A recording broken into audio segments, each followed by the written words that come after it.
女孩为了能被豪门家庭收养，孤儿院里其他孩子欢笑玩耍，她却躲在角落偷偷落泪。她可怜的样子引起了来访财阀夫人的注意。财阀夫人走上前，关切地问金花为什么伤心。金花泪眼汪汪，突然紧紧拥抱夫人。这份真挚感动了财阀一家人，他们满心欢喜地离开孤儿院，却不知道金花无意中夺走了另一个孩子本有的机会。金花躺在华丽的公主床上，以为自己终于逃离了苦难。在孤儿院里，她每天都承受院长的严厉责打，她时刻梦想着逃离那里。现在金花成了豪门小姐，她忍不住感到无比喜悦。第二天一大早就起床，把房间打扫得干干净净。她这样做全是为了讨养父母的欢心，为此她甚至勉强自己喝下不喜欢的牛奶，喝完之后还装作轻轻抽泣，表现出幸福的样子。她感慨自己真的太幸运了。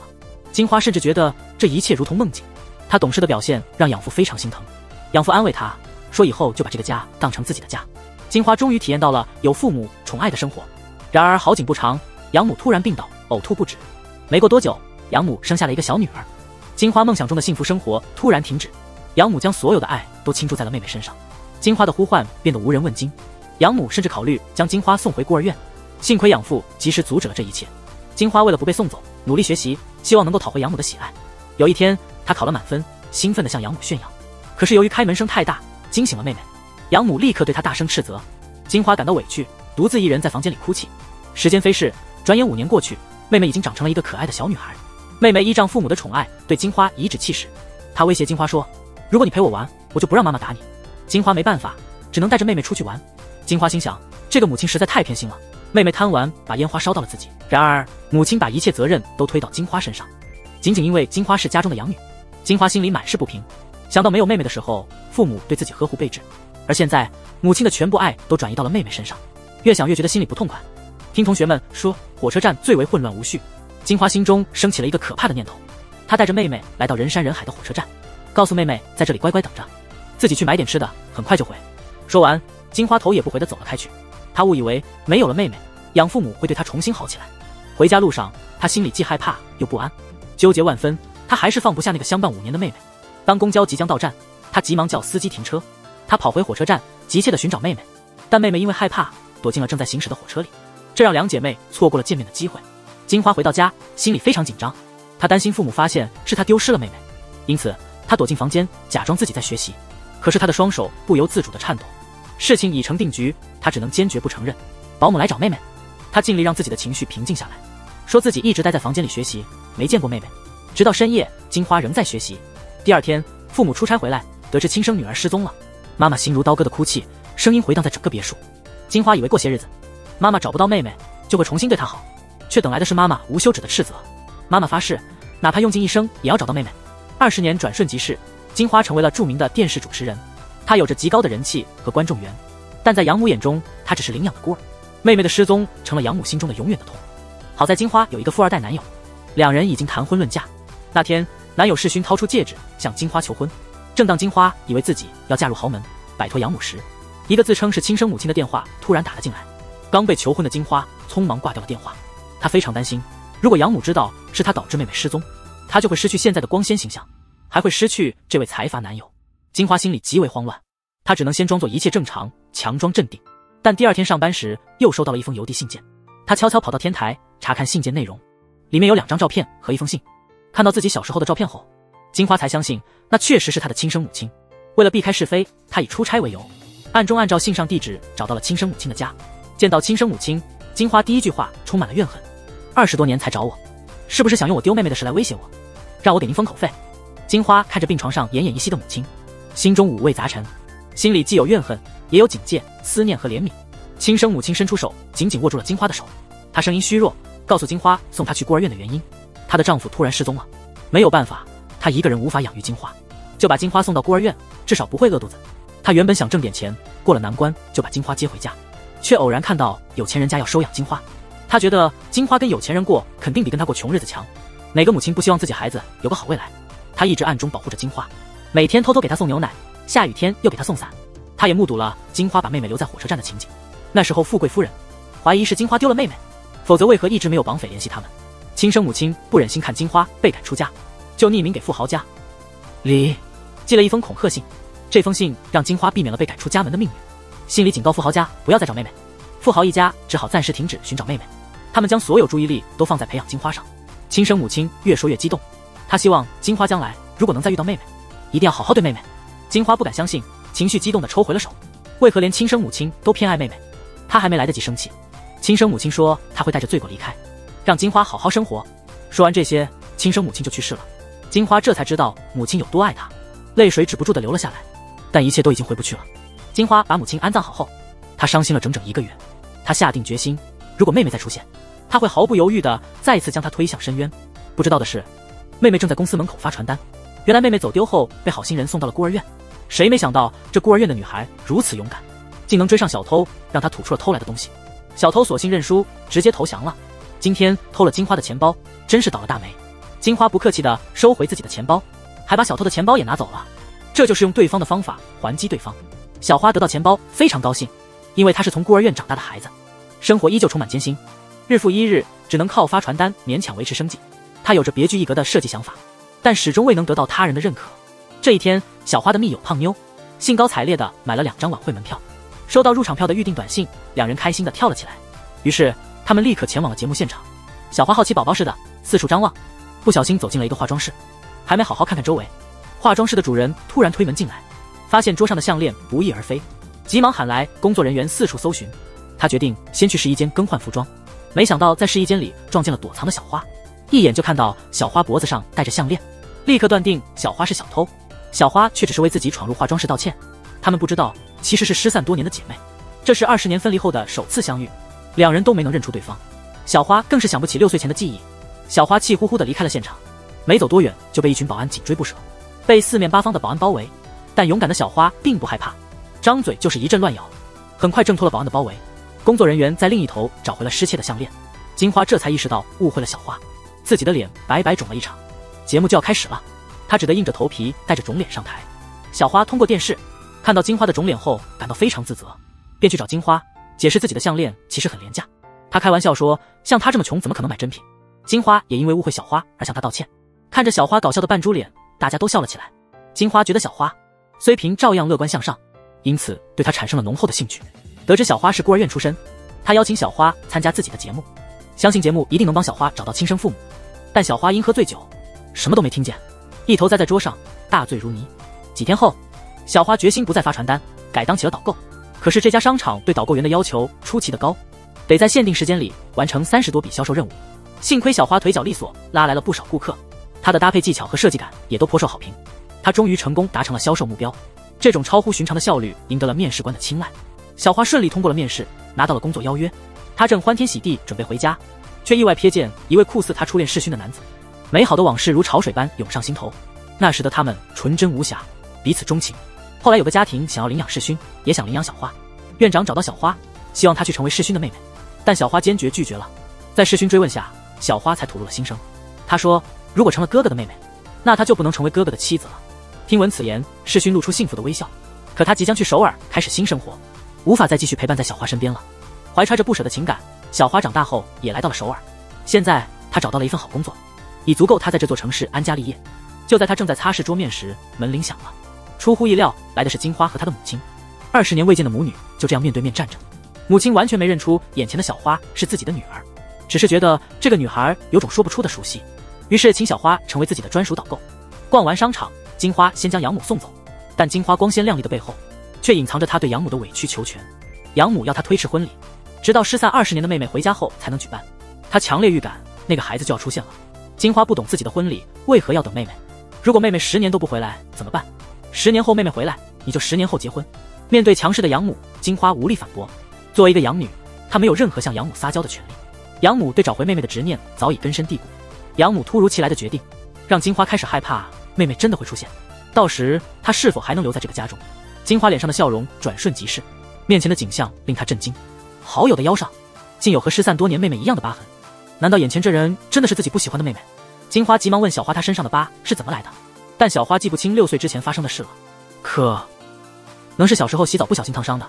金花这才松了口气，原来只是虚惊一场，他们的友情又回到了以前的模样。金花得知小花是孤儿院出身，就鼓励小花去参加她举办的寻亲节目。小花虽然迟疑，但最终还是同意了。她心里有些害怕自己是被父母遗弃的，即使现在找到了父母，他们也可能不愿意接纳她，但她还是决定勇敢面对真相。金花和摄影团队开始密切关注小花的日常生活，希望找到线索。没想到线索很快就出现了，小花在镜头前展示了她小时候在孤儿院得到的那条毛线项链。金花看到项链后惊呆了，因为她记得20年前自己给妹妹戴上同样的项链。金花开始怀疑小花就是她的妹妹，她急忙结束了节目的录制，同时也开始与小花保持距离。然而一条突如其来的语音留言打破了她的平静。原来作为导购的小花正在接待金花的养母，金花赶紧去阻止他们见面，幸亏没有出什么事。商场逛完后，金花送养母回家，然后责问小花为何主动接触养母。养母脾气很怪，如果小花想保住工作，最好别再见养母。小花听得一头雾水，连忙道歉。金花对这件事依旧心有余悸，她担心如果自己没及时赶到会发生什么。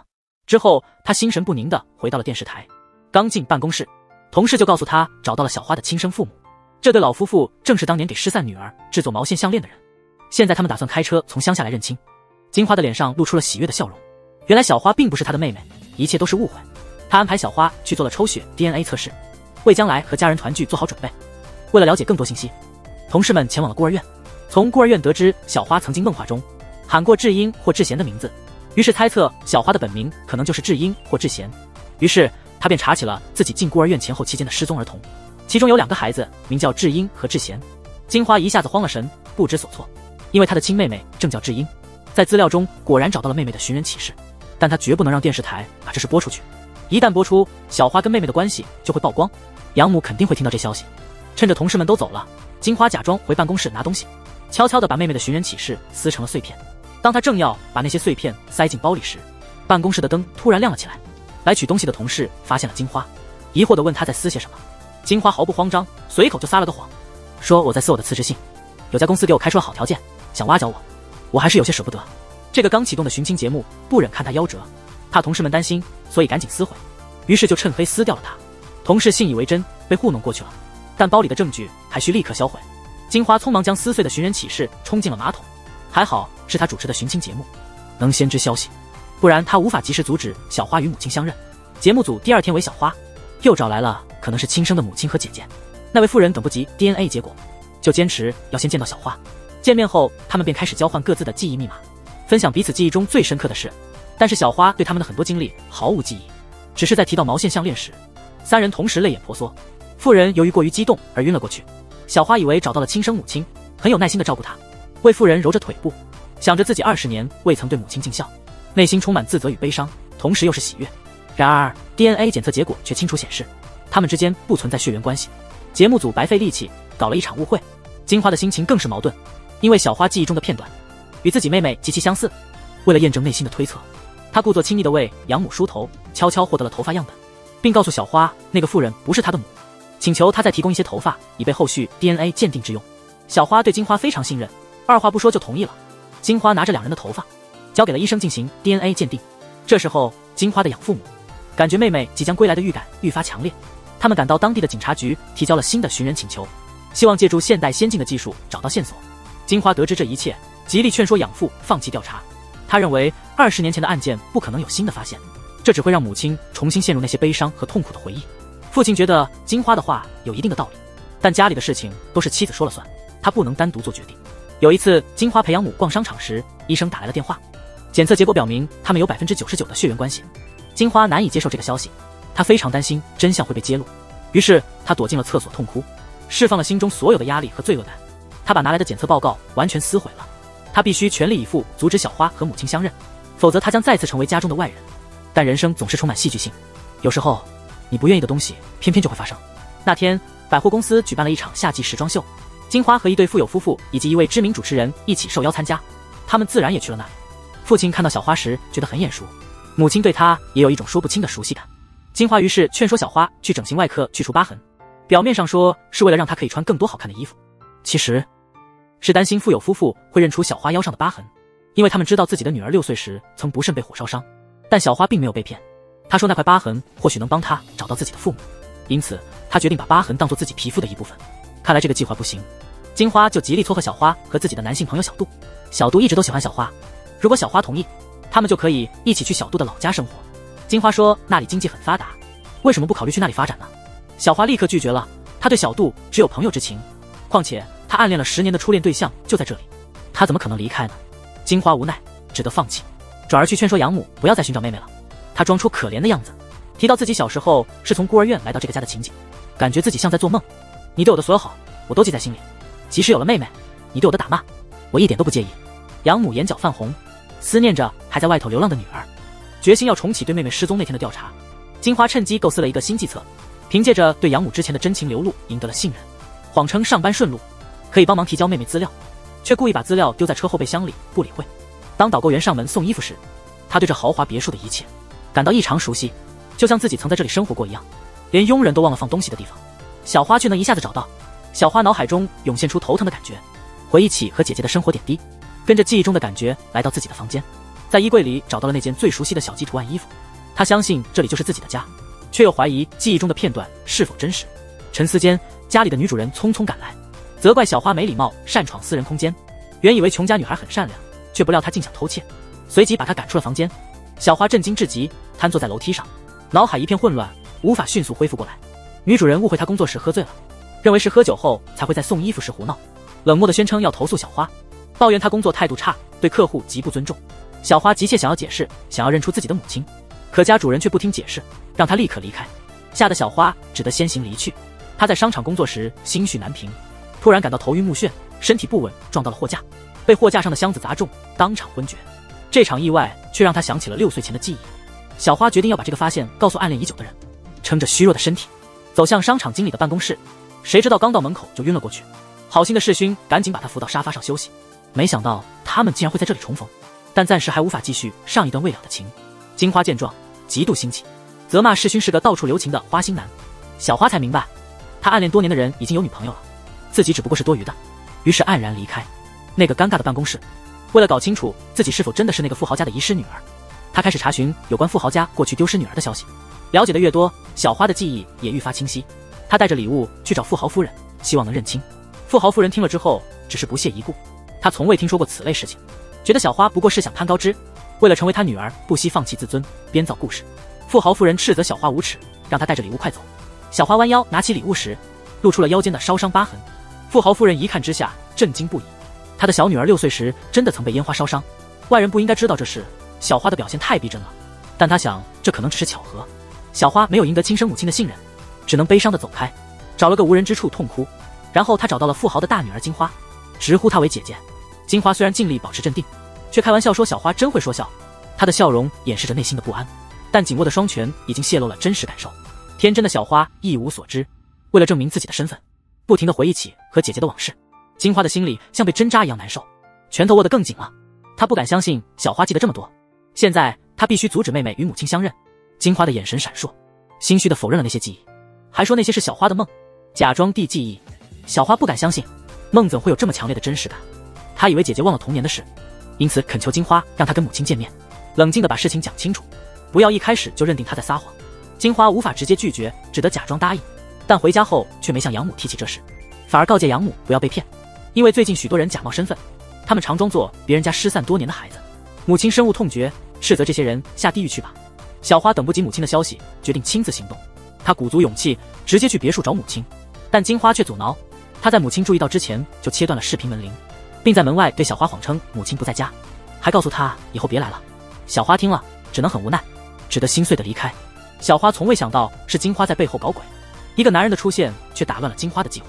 她拿出照片作为证据，财阀夫人毫不犹豫付钱跟她交易，这才确认小花确实是自己的女儿。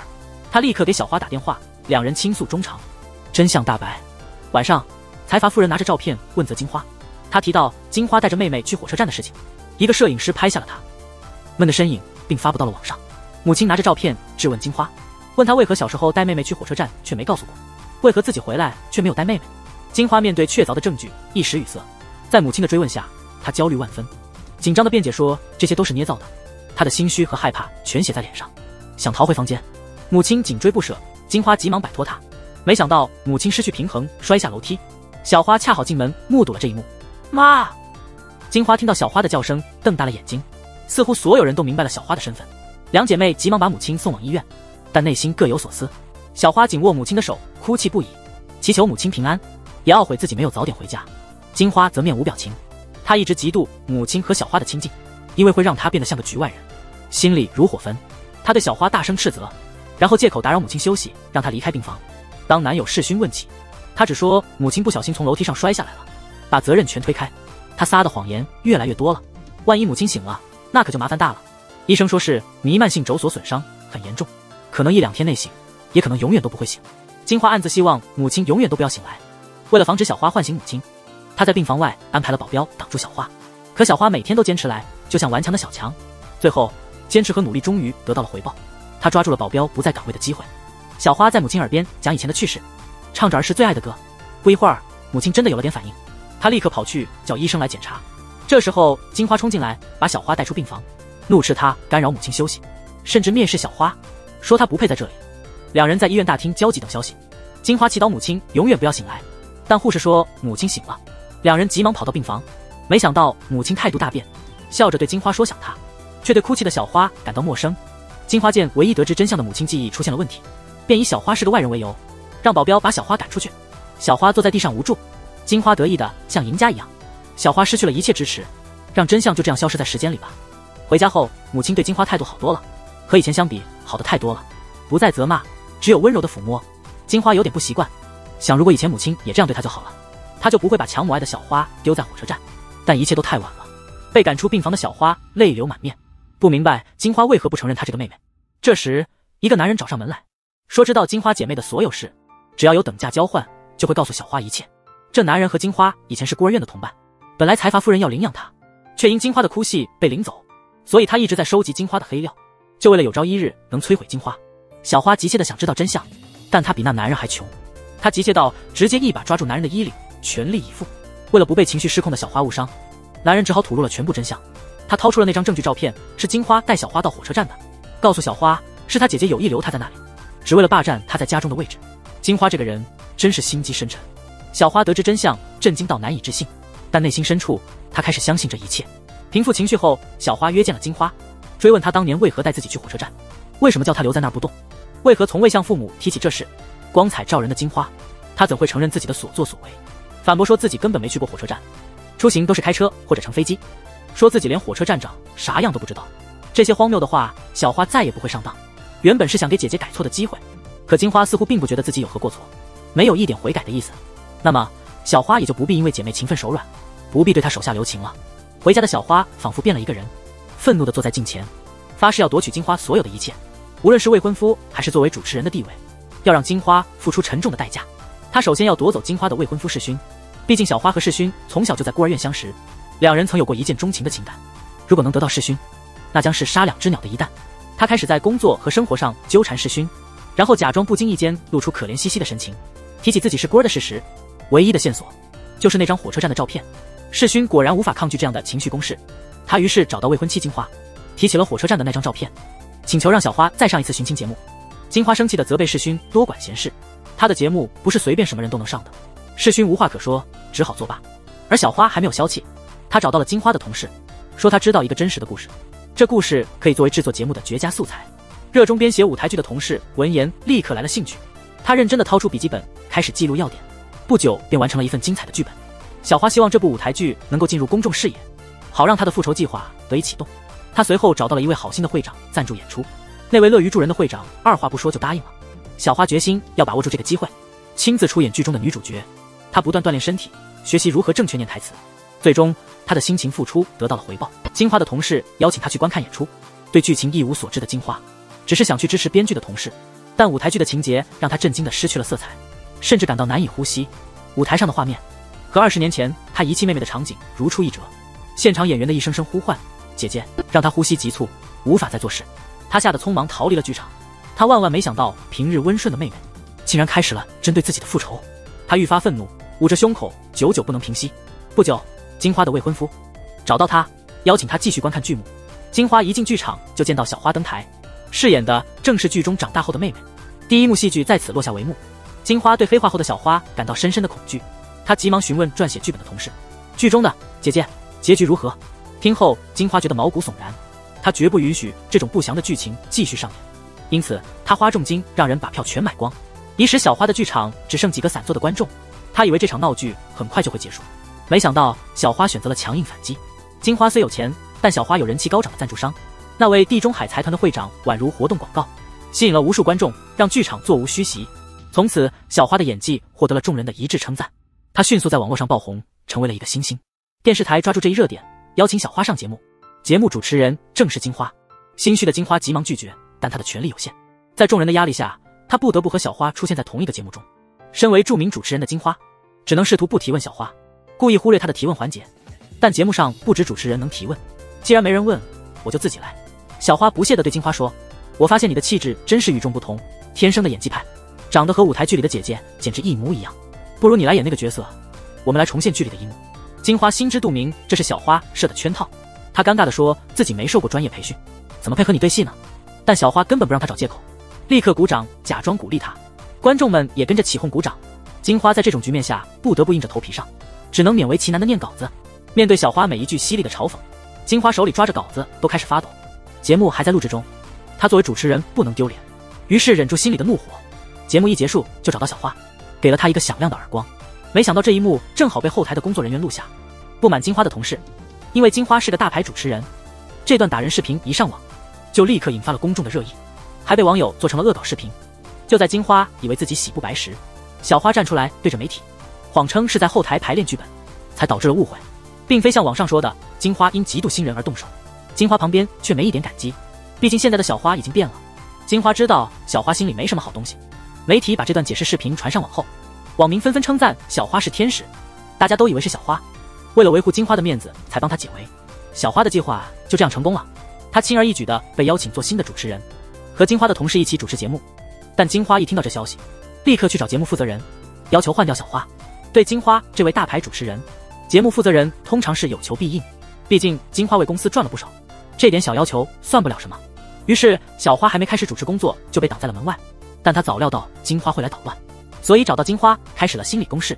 她声称凭借自己的人气必将金花比下去，这让金花感到恐慌。金花开始承认事实，确实是20年前带着小花去了火车站，但她谎称当时人太多，小花不慎走失了，自称找了很久都没找到小花。这番话显得对小花的智商有所侮辱，明明报警就能解决的事，为何金花偏要自己找呢？小花看着金花还在狡辩，忍不住露出嘲笑。她知道金花支撑不了多久了。与此同时，金花的未婚夫不忍心看到这一幕，他知道小花不能和亲生父母相认，于是告诉了财阀小花就是他失散多年的女儿。财阀听后震惊，难以置信多年失散的女儿就在眼前，于是急忙约小花验证暗号。小花见到了前所未有的山珍海味大餐，这是她失散了20年的亲父，他们之前曾经不经意相遇，却都没认出对方。今天他们终于以父女身份对谈，听着小花讲述关于父亲的记忆，财阀潸然泪下，父女俩的情感认亲让人动容。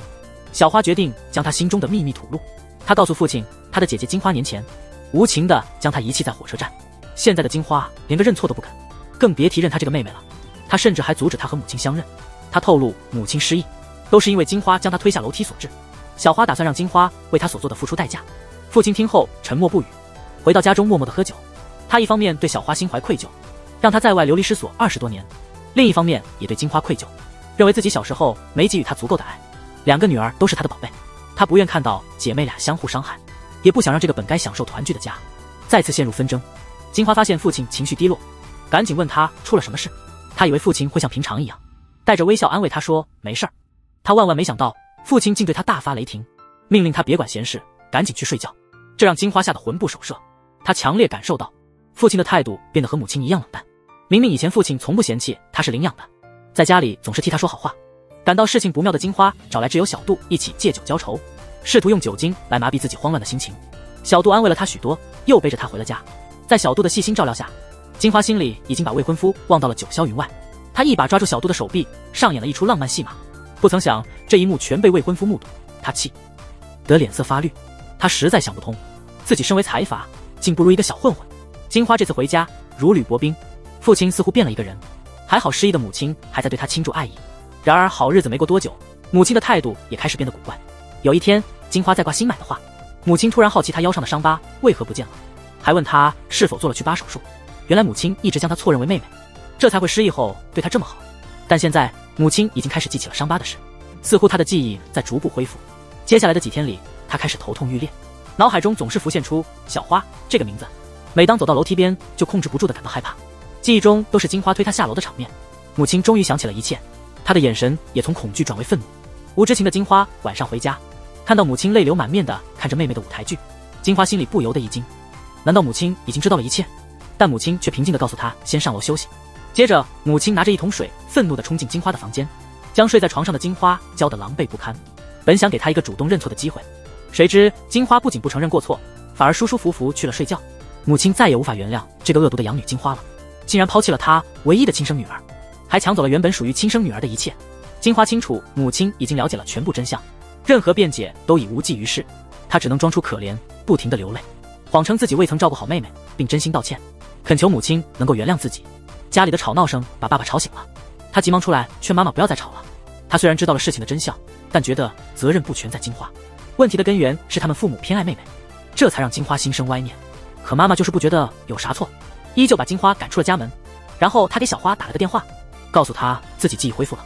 还有发现真相的是，小花其实还在迷糊中，但听妈妈哭就知道她记起来了。第二天一大早，她急匆匆地回到了那个既陌生又熟悉的家，和爸妈紧紧抱在一起。虽然一家人终于团聚了，但妈妈和小花心里还是没法原谅金花，他们已经把金花当成外人了。趁着母女俩聊得热乎的时候，爸爸开始替金花说话。他劝妈妈不要记仇，说家和万事兴才是最重要的，还说是他们没教好金花，才让她变得这么极端。毕竟她和他们一起生活了20多年，早就是家人了，建议还是让她回家住。妈妈想了想，竟然冷冷地同意了。爸爸找到了金花，劝她向妹妹和妈妈认个错，说抛弃小花的事就当没发生过，让大家好好一起生活。金花却坚持自己没抛弃妹妹，只是不幸走散了。她疑惑为什么没人相信她，爸爸也不想再争论，还是把她带回了家。妈妈其实最希望看到这一幕，因为只有金花在的时候，她才能开始报复，故意在金花面前宠小花，在关心的话语中只提自己的女儿。金花没法说话，因为她没脸出声，那饭吃得她心里苦，她只能默默地想离开。可妈妈斥责她必须坐着，说今天是小花回家的第一天，你怎么能破坏气氛？难道你感到愧疚？还警告金花结婚前必须留在家里，不能去任何地方。饭后，妈妈拿出一封保存了20年的信，信里声称小花被绑架，家人若搜寻就要她的命，家人因此不敢轻举妄动。母亲回想起来，觉得当初没对信件内容产生疑问，很自责。她质问金花是不是找亲戚代笔写的信。母亲追问金花，你不是把小花丢在火车站了吗？现在竟然还有人帮你脱罪，让我们都关注在绑架事件上。金花默然低头，一言不发。实际上写信是她亲生母亲一手策划的，金花自然不想背这个黑锅。母亲见金花无言以对，转身准备离开。金花心想，所以你们不允许我搬出去。第二天，金花的未婚夫世勋被邀请来家里小聚，母亲故意问世勋关于他和小花在孤儿院的往事，谈起他们小时候在孤儿院的点点滴滴。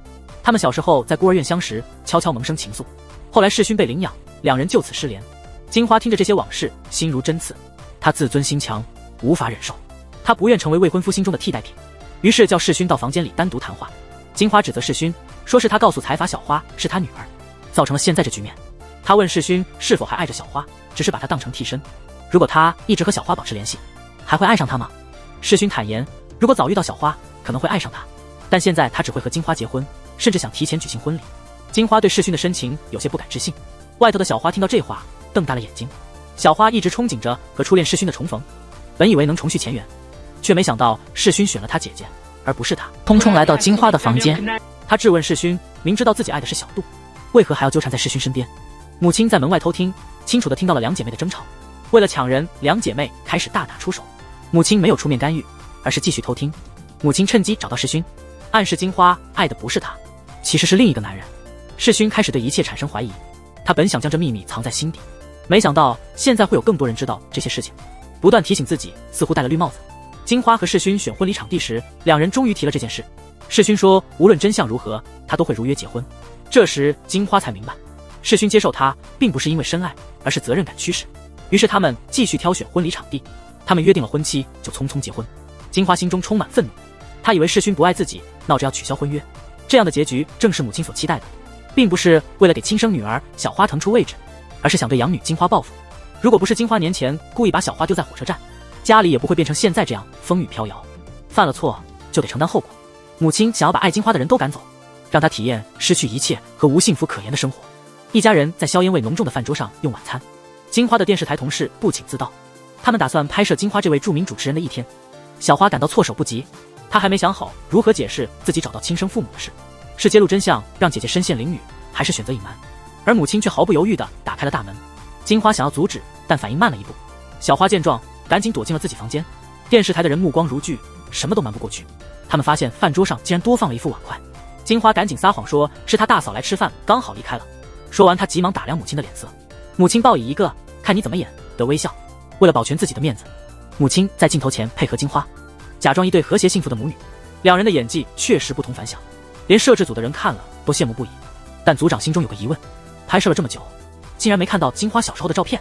母亲直接说没有那些照片，因为金花是岁才被领养到这个家。这话犹如一把锋利的刀子刺进了金花的心，她的软肋就这样暴露在了众人面前。金花的自尊心瞬间坠入谷底。原来母亲早就等着这个机会来给她设陷阱。同事们震惊，满脸尴尬，谁也没想到今天会听到这么惊人的内幕。一向坚强的金花该如何应对？金花总是光鲜亮丽，她经常夸耀自己的父母有多好，却没人知道她只是个被收养的孩子。这一直是金花心中最敏感的地方。平日里坚强的她此刻羞愧难当，眼泪控制不住的流了出来。她努力装作若无其事，竭力给自己包装一个完美无缺的形象。我绝不允许别人践踏我的尊严，因此我立刻擦干了眼泪。我装出一副早就料到的样子，端上了切好的水果。我说，原本打算婚礼那天才告诉大家，没想到妈妈没忍住，就先说出来了。妈妈嘴角带着讽刺的微笑，对我说了声抱歉。我们俩都不想在别人面前丢面子，所以只好假装母女感情好。同事们觉得这个爆炸性的新闻让整个气氛都变得尴尬了，他们决定还是走为上策。金花明白妈妈想做什么，却不懂为什么她不把全部真相说出来，那不是能更快的毁了我吗？妈妈嘲讽说，果然老的辣，我才不会让你那么痛快的跌入地狱，只有慢慢折磨才能让你心如刀割。我要看着你生孩子，然后让你找不到孩子，让你尝尝我作为母亲的痛苦。我们俩越吵越厉害，还好爸爸及时出现，阻止了我们的争吵。金花回到房间痛哭失声，她把所有怒气都撒在小花身上，索性把你从火车上推下去算了。小花气得不行，明明是姐姐先做错了，偏要毁了我们过去美好的关系。现在这样的局面不都是自找的吗？两姐妹无法回到20年前的美好生活了，她们的未来也将更加艰难，因为一个知道真相的男人正虎视眈眈。男人一觉醒来，发现自己的财产不见了，他急忙打电话到银行查账，电话那头只重复着余额是元。那冰冷的声音刺痛了辫子男的心，他那些辛辛苦苦骗来的钱啊，全被那个不靠谱的女友骗走了。他气冲冲的认定是他之前威胁过的金花在背后捣鬼，于是他约出金花，打算用手中的把柄再敲诈他一笔。但金花的秘密家里人早就知道了，他们都知道他小时候把6岁的妹妹小花丢在火车站，所以这种威胁对金花来说已经没什么了。但辫子男想出了另一个主意，用小花的生命来威胁她。或许你不在乎你妹妹的生死，甚至希望她早点离开人世，但一旦她真的出了事，妈妈肯定会把责任推到我头上。小花正好路过，看到我们俩说话，她心里开始犯嘀咕，还没搞明白是怎么一回事。辫子男以掌握金花谋害小花的证据为由，骗小花第2天去伐木场见面，故意让金花知道约小花的事，还说如果想救小花就得带上马肉。金花没法继续上班了，脑子里总是在想救还是不救。突然想起年前抛弃妹妹的情形，罪恶感瞬间溢满心头。难道还要这样下去吗？想通了之后的金花终于决定做件好事，她丢下工作，急匆匆去银行取出所有的马肉，然后火急火燎赶往伐木场，一路不断给小花打电话，让她快点回家。单纯的小花哪知道世上处处是坑，刚看到金花的留言，就被辫子男一棒打晕了。这时小花才意识到自己被骗了，想到昨天看见金花和辫子男见面，误以为是金花想置她于死地。辫子男幸灾乐祸，看着姐妹俩闹翻，他更加狠毒，狠狠地把棍子打在小花腿上，小花的腿骨当场就断了。危急时刻，金花及时赶到，挡下了对小花的致命一击，把带来的马肉扔给辫子男，让他立刻滚蛋。辫子男拿到马肉，目的达到，临走还挑拨姐妹俩的关系。小花越发确信这一切都是金花策划的，一巴掌扇到金花脸上，发泄怒气。金花心里苦，却说不出来，妹妹一直记恨着她，怎么可能会信她呢？于是只能把20年前的真相全部告诉她。漂亮话谁不会说？小花觉得金花根本就不曾心疼过她。之后她独自一人一瘸一拐地离开了伐木场，金花一个人留在雨中哭泣。原来两人闹后，金花因为救了危险中的妹妹，耽误了主持工作。组长按规矩问了她情况，为了保住名主持的面子，金花开始歪曲事实，说是和小花在火车站走散了，还说小花不听话，非要到处乱跑。谁知道小花恰好听到了这一切，姐姐不但没反省，还把责任推到她头上。这下彻底让她怒火中烧。为了让金花尝到应得的惩罚，她打算把姐姐故意抛弃自己的丑事公诸于世。很快，金花就接到了电视台台长的电话。她知道这一天迟早会来，但仍旧难以接受。在小杜的陪同和开导下，金花逐步接受了现实。她回家后得到了妈妈深情的一巴掌，被打后的金花愈发感到气愤。她拿了一桶水冲到小花房间，把她浇得像只落汤鸡。这不仅是因为她弄丢了工作，也因为金花心里憋了年的委屈。你小时候就知道妈妈不喜欢我，小花对自己的所作所为感到羞耻，她知道姐姐多么渴望得到母爱，但自从有了她，母亲就开始疏远姐姐。现在连原本光鲜的事业也被自己搞砸了，爱情似乎也因为她的出现而产生了波折。细思极恐，姐姐其实一直都是个可怜人，本来亲密无间的姐妹，现在变成了冤家，真是让人悲哀。金花泄愤完毕，转身回到了自己的房间。忽然间，她看到了自己小时候的天真和快乐，那时候刚被领养，感受到了家的温暖。她把所有的喜怒哀乐都记录在日记本上，但6年后，手里握着的却是妹妹的寻人启事。她愤怒地撕碎了启事。金花看着自己冷酷的行为，流下了后悔的泪水。她在心里暗暗做出了一个决定。第二天，金花精心挑选了礼物给妈妈，是妈妈最喜欢的胸针，但妈妈只是漫不经心地说了声谢谢，甚至连看都不看一眼，就把礼物扔到一边。妈妈这样冷漠的态度让金花感到难以承受。如果是亲生母亲，金花随后又去了生母的墓前，摆上了一束花和她告别，然后回到录音棚，认真听完最后一份稿子。她告诉未婚夫世勋，她真正爱的其实是小杜，并告诉他们不能结婚了。金花决定让一切回到正轨，坐上了汽车。在儿时的回忆中，她狠下心踩下油门，放开了方向盘，闭上了双眼。面对生命的终结，她显得异常平静。但命运弄人，她的计划并没有成功。车祸后，她并没有死去，而是陷入了昏迷。她现在仍旧躺在医院，一动不动。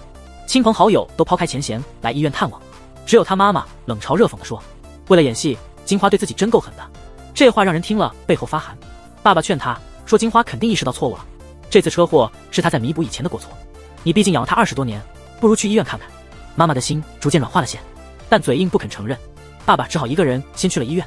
他觉得金花没醒来，可能是在等妈妈的原谅。昏迷中的金花正在做一个美好的梦，梦里她终于和已故的亲妈相见，可以无拘无束地享受母爱，不必再和妹妹争宠。她第一次尝到亲妈做的泡菜，那味道真是格外的香。这不就是金花一直追求的生活吗？幸福感围绕着她，她不愿醒来。妹妹小花内疚极了，都是因为她的报复才让姐姐做出傻事。家人团聚，其乐融融，不是更好吗？母亲在家挣扎不已，不知不觉走进了金花的房间，翻看到了金花的日记。日记里记录了她6到12岁的生活。刚被养母收养时，她感受到了满满的母爱。那时候的金花觉得自己是世上最幸福的孩子，但自从小花出生后，母亲就冷落了她，将她当做了透明人。金花一直努力讨好母亲，却始终得不到家人的回应。翻到日记的最后是她的忏悔。把小花遗弃在火车站后，她一直被罪恶感折磨，甚至想结束自己的生命。母亲看到这里，泪如雨下。当初无意的偏心，让金花承受了巨大的痛苦，这才走上了一条错误的路。母亲意识到自己的过失，偷偷地来到医院。在母爱的呼唤下，金花在昏迷中感到一股暖意。她逐渐从甜美的梦境中苏醒，但对于如何面对现实，她还感到茫然，不知道怎样去面对那些她曾伤害过却又宽恕了她的人们。直到4月轻声在她耳边说：“姐姐，我爱你。”金花再也控制不住心中的悲伤和悔恨，她泪眼模糊地睁开了眼。现在，金花终于醒来，出院回到了自己的家。母亲带着温柔的微笑和那枚胸针欢迎她回家，开始真心关心金花的日常生活。金花心里的自责和委屈随即涌上心头，百感交集。她既感到因为过错被原谅的羞愧，也感到久违的母爱带来的幸福。喝着母亲亲手煮的爱心粥，仿佛回到了童年，脸上的笑容和小时候一样灿烂。第二天，小杜提着鲜花来看望刚出院的金花，并把早已准备好的戒指戴在了她的手上。那2个彼此暗恋的人终于敞开了心扉，但还有一件事需要处理，那就是归还给前未婚夫的戒指。前未婚夫已经知道金花的心意早已不在他身上，两人现在心平气和地坦白一切，解开了心结。晚饭时，养父母提出明天要一起去拍全家福，金花心中激动不已。这是母亲20年来第一次承认她是这个家的一部分。家中的纠纷终于烟消云散，幸福似乎触手可及。第二天，全家人一同前往照相馆，母亲看着金花露出了久违的笑容，金花也放下了心中的芥蒂，开始和母亲形影不离。他们一起做发型，一起自拍，还穿上母亲精心挑选的婚纱，拍下了最美的瞬间。生活似乎在美好的继续着，但金花已经没有机会再沉浸其中，甚至父亲也注意到了她身体的异常。自从那场车祸以后，她总是表现得若无其事，却不知她的肝脏和肾脏已经严重受损，她的活力不过是生命的最后闪光。小花得知真相后，带着金花来到海边，弹奏两人时最喜欢的歌曲。在曲声悠扬中，金花轻轻地靠在小花的肩上，缓缓闭上了眼睛，享受最后的好时光。不久后，夕阳不再耀眼，静静地落入黑暗，就像金花的生命一样，走到了孤独的尽头。